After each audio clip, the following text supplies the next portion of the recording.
So let's talk about the dilution formula. And the dilution formula, unfortunately, is one of those that kind of gets mixed up with the neutralization formula because there is a special case in the neutralization formula where the acid and the base are one-to-one in terms of their stoichiometry. Now, to derive the dilution formula, it's really easy. It's a thought experiment. So let's say I have a bottle of 1 molar sodium chloride solution and I add 100 mLs of water to it. What's the new concentration?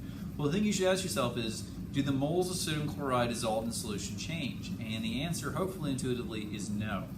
So we're going to work with this statement that our starting number of moles, N1, equals our final number of moles, N2. The way we're going to express the moles here is rearranging the molarity formula. So we have molarity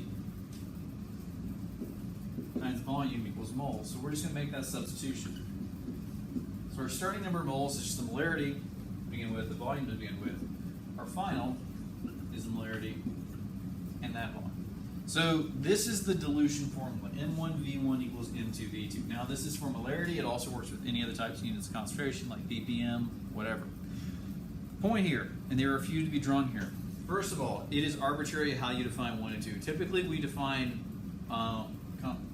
the one side is what we start with, and 2 is what we're diluting with. If you use that definition, keep in mind you are diluting. So if this is your starting concentration, it should be larger than your final concentration.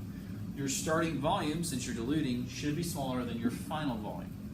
So make sure this kind of makes sense to you. So that's the dilution formula. N1V1 equals N2V2.